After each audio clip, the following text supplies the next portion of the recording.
It's summertime. Let's get ready for that fall ministry launch right now on the Church Revitalization Podcast. Hello, and welcome to the Church Revitalization Podcast, brought to you by the Malphurs Group team, where each week we tackle important, actionable topics to help churches thrive. And now, here's your hosts, Scott Ball and A.J. Mathieu.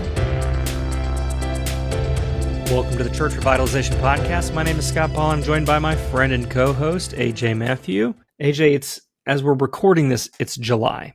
And depending on where you live, it could be school right around the corner. Where I live in Tennessee, my kids go back to school the first week of August. Man, crazy. Earlier every year. Yeah, we are just mere weeks away, a couple of weeks away from the beginning of the school year. So your mileage may vary on that, right? Like your school where you live might not start till September.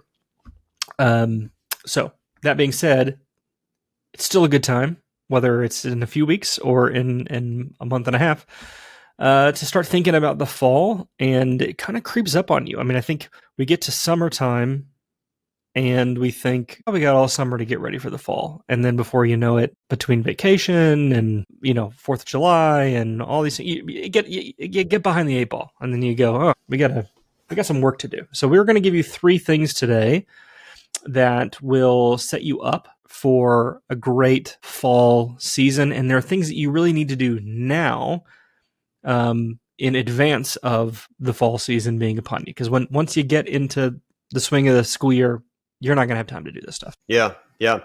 Let's dive into it. Keep the episode moving at a good pace, Scott. The first one is set your sermon calendar. So maybe you're already great at this. This could be just one of the things that you just have as a strength and you're always looking kind of long term. Or maybe you're like the Church Revitalization Podcast and you're spirit-led on what the topic's going to be. Well, I don't want to brag, AJ, but we are about to be very good at planning very soon. That's true. Yeah, we are. Yes, both of us are booked up for almost all of September and October. And so if you're hearing a episode from us during those months, it was recorded probably tomorrow. But yeah, so you can, but this is a great time to be thinking, a lot of times there's a sense of kind of renewal, rejuvenation, relaunch, all of the re's that you want to apply to the fall. It's kind of like this a fresh start that we get every year, that has ended up becoming part of the rhythm of church life, matching up with the rhythm of home life and school life. But yeah, what are we gonna do? We feel like it's like this homecoming thing. Everybody's back engaged. And what word does God have for us to bring to our church? Kicking off whenever your time happens to be. But this is a great time to be thinking about that. Maybe a few different mini series or something that are going to happen in the first few months of the year. But yeah, let's, put some prayer time into that. This is a great time to do it. Maybe you've got a vacation still coming up. Yeah. Yeah. So, this is, we have a workshop in the Healthy Churches Toolkit on creating an annual preaching calendar. So if you go to malphursgroup.com just go to healthychurchestoolkit.com, healthychurchestoolkit.com, Sign up free for 7 days. You can watch that workshop. We also have a resource to help you with this planning. And so I don't want to spoil that workshop for you because we go into in-depth on how to put this together really well. And for those of you who maybe have a harder time thinking this stuff through, you are kind of winging it, like you finish a series or you get towards the end of a series and go, I don't know what we're going to do next. There really is a lot of value. Let me take a step back. One of the reasons why AJ and I can, develop these podcasts, sometimes we'll do a few at a time, but for the most part, we do them kind of as they come out within a week or two. When you hear it is when we recorded it. But it's just the two of us who are coordinating it, and so it's easy to do. When you start talking about church, it's a different situation. You've got volunteer teams that are involved. You've got a worship leader, who's involved, and that's whether you're a small church or a large church. And of course, the larger you are, the more people it involves, and it's a real disservice to them to not plan ahead. So with that being said, having a clear preaching calendar makes the quality so much better for everybody else, for their planning. It's a gift to them, and a gift to yourself, because you're going to be, people are going to be pounding your door, needing to meet with you or whatever. And if you've not been planning ahead, you're going to be behind, and you're going to be going, oh, what are we doing next week? What series are we doing next when this one's done? So take the time now when things are less busy, less hectic in July, and look at what are we doing in the fall. Even if you did create an annual preaching calendar, now would be a good time to blow the dust off of that thing and make sure you're clear on what's coming up. What are those big Sundays that are coming up? Obviously, we have in the States, at least, we have Labor Day coming up. That's something you have to plan around. The Halloween weekend, you have to plan around. Christmas time, you have to plan around. When it always kind of creeps up on people. When does Advent start? You're like, oh no, we didn't get the candles out. Like you gotta all that stuff. Like now is a good time to be sure you've got all of those things thought through, so there are no surprises. The tools in the toolkit will help you plan that. Yeah. You might be thinking, my teams, they're just great. We come up with this stuff and they always pull it off and they're ready to go. And they might all be thinking to themselves, it would be nice if we had a month notice instead of, a week notice. You didn't have to wing it. Your worship director planning music, your children's ministry director planning coloring pages that match the sermon theme, your small group and Sunday school teachers developing perhaps sermon-based study guides, which you can also get in the toolkit in the blink of an eye. So, you might think your team just performs great because they do, but they might really love some more notice. Yep. So that'd be the first thing. So set your sermon calendar, review your sermon calendar, kind of wherever you have been at in your level of preparation. Either create something that you haven't created, or just now is a good time to look at the rest of the year. Maybe you had done an outline before, but now you can maybe color in some more detail. So no one is immune. No matter where you're at in this process, now is a good time to kind of relook that over. That'd be number one. Second thing would be to recruit some volunteers for any openings that you have. Maybe you like to ignore that. And you're like, if I don't say anything, hopefully they'll just come back and they'll keep doing it. But if you have a healthy volunteer recruitment system in your church, and we've talked about this for many times over the last 2 months here on the podcast, review back a couple of episodes. We talk a lot about volunteer recruitment and engagement. But there could be some people that sure would love a break, perhaps. Maybe they need to move into a different area of ministry. This is not a great fit for them. Be thinking about that now. Let's figure out how we can recruit some more people. And we also have some great tools for you in the toolkit for this. And as I said, previous episodes. Or you might be thinking, well, yeah, we've got everybody's is full. We don't have any openings right now. But do you have enough people to give those people a break? So you probably do need some more people. Even if you think you're fully staffed, you might only be half staffed because you're working them to death. So this is a great time to be looking at how we can recruit more people, maybe work on some training, maybe do some coaching, maybe just touch base and say, how are you doing?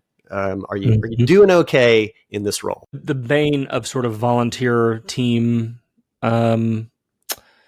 development is assumptions. Like you're assuming that the people I don't want to make that assertion. You may be assuming that the people who volunteered in the spring are going to volunteer again in the fall at the same level of commitment. That may not be true. And so you want to be sure you've got all of those key volunteer roles set. Using Planning Center is really helpful. You don't have to just be scheduling from week to week. You can schedule multiple weeks out. You can roster your teams multiple weeks out. You could ask your team right now, hey, if you know dates in the fall that you're going to be out of town, do you mind to go ahead and block yourself out so I know when you're not available? And you might discover in that process, I don't have enough volunteers to cover all of the slots for the whole fall. So spending a little time, again, maybe you have already done some of this, but and like AJ said, maybe you already are fully staffed. But that doesn't mean you aren't going to have gaps. And so you might need to recruit. The best way for you to know is to actually know. Pull out your plan, start scheduling, start asking people to block off and look at all of the positions that you have. Are the seats full? Do you have enough for healthy rotation, preventing burnout, etc.? Don't make the mistake of just winging it with this. Because again, this is what lots of times, AJ, staff are afraid if I start looking at this too closely, I'm going to discover that there is a hole, and I'd rather just not know. Yeah. It's like an avoidance tactic. That is not serving you well. So lean in, look at your numbers, see if you've got holes in your pipeline, and go recruit those volunteers. Yep. And use the tools in the toolkit to help you. Yeah, absolutely. Yeah, my wife just got an email yesterday asking if she was going to be coming back as a Bible study table leader in women's ministry for the fall. So they it's almost like they listened to our episode before we even filmed. Perhaps they're just kind of doing something. Okay. Yeah, the team has decided, you know what, this is a good time to make sure we're ready for the fall. Now is a great time to do this kind of work. Yeah. Great minds think alike then. All right. So the last point that we've got for you today is this is a great opportunity to refresh any of your strategic projects. We hope that you are always thinking about the future, that you always have some forward progress in making your church a more efficient and effective and healthy environment. And so you should be hopefully always working on one or more strategic initiatives to improve discipleship, evangelism, engagement. And this is a great time to just make sure that you've checked in on those things. How are they doing? When do we think we're going to be finishing up something? What's going to be the next thing that we launch after that? So yeah, man, strategy projects. This is a great time of year to reevaluate that. Probably have been in a lull for that. A lot of times something that's been making, progress throughout the kind of school year, U.S. school year. Summertime, people go on vacation. We're like, we probably won't be doing any meetings for a couple of months. So now we want to get re-engaged and reevaluate where we are and where we need to go. Yeah, I'm actually typically for us, there's maybe a little bit of a lull in working with churches in strategic envisioning in the summertime, but that wasn't true this year. I'm excited. I've got several churches that I've personally been working with that are starting the implementation process here in the next week, or two. And that's good. It's good timing. It's really good timing. I think a lot of times churches think, the summer's not a great time for strategic planning. And it is hard to get a team together and find dates that work for a majority of people. That does make it more difficult, but it's so great for implementation because you kind of hit the implementation cycle right when fall is going. And it's perfect. Anyways, that being said, you don't have to be going through strategic envisioning, like a whole strategic planning process. We recommend something we call strategic refresh with churches each year. It's just to go through your plan and update it. What are we tackling? A key to our approach is you shouldn't bite off more than you can chew in that first year. You really should select things you can manage in 12 months so that you have margin and energy to take on something new in the subsequent 12 months. But that only works if you get into that rhythm of selecting new projects and taking on new things year after year. But that's how you really change and that's how you really win. So we actually have a workshop on this in the toolkit as well on creating annual ministry plans. And you could watch it now. It doesn't matter that it's summertime and not January, but there's some key principles in that workshop on how do we select new projects, what kinds of things should we be doing, how do we update our plans, and we even have a template for that where you can go through and fill in and update your plans. I would really encourage you to do that. July is a great time to go, how are we going to improve by 1% or 2%? And one clarifying point, AJ, I want to make is these are projects above and beyond the normal operation of ministry. We know you're going to have your events. We know you're going to have your groups and classes and Sunday morning and all of the things that are, doing church, so to speak.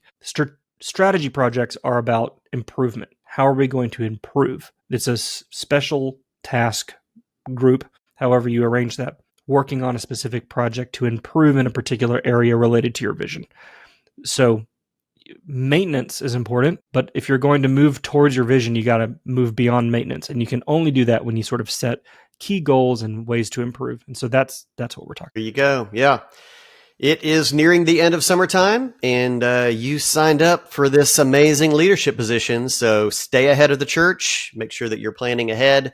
Like you're looking at your sermon calendar. Make sure your volunteer teams are all ready to go, and make sure that your strategy projects are staying on pace or ready to maybe start something new. Thanks for being with us. Before you say bye, yes. Bonus tip related to this. Okay. I would encourage you, if you're listening to this and you are hearing any of these three things or all of these three things and thinking, I really should do that right now, unless you're driving, then pull over and then do this. Right now, look at your calendar and schedule the time you're going to work on that. No, don't just say, that's a good idea, I should do that. Yeah. Right now, pull over or stop what you're doing, look at your calendar and block off a whole day if you need to and say, I'm going to do some fall work. And I won't tell you how exactly to do that because personalities are different. But, if it's me, I need part of that day by myself to sit with a piece of paper and just start making some notes. And then I need part of that day with AJ to verbalize because he knows, and podcast listeners know, I'm a verbal processor. I have to work my ideas out verbally. And then AJ, I'll go, oh, that was dumb. That's a stupid idea. But sometimes I don't know it's stupid until I say it out loud to someone else. And I go, oh, that's really dumb. So, however that needs to look for you, don't just say you're going to do it. Don't just think, oh yeah, that's a good idea. Make a time. This is when I'm doing it. That is valuable advice. Yes. I have been getting better at that. I've got things on my calendar that I put weeks or months in advance to make sure that I did something that needs to be done at the right time. I have one of those today, actually, that I'll be working on. So yeah, great advice. Hey, everybody, links to this week's show notes are below in the podcast app that you're using or on YouTube down in the description, if that's where you're joining us today. We're glad that you're there. Links to the toolkit will be available. Or if you click into the show notes, we've got other resources that you could also check out in alignment with the things that we've talked about. Thanks for being with us, everyone. We'll see you again next week.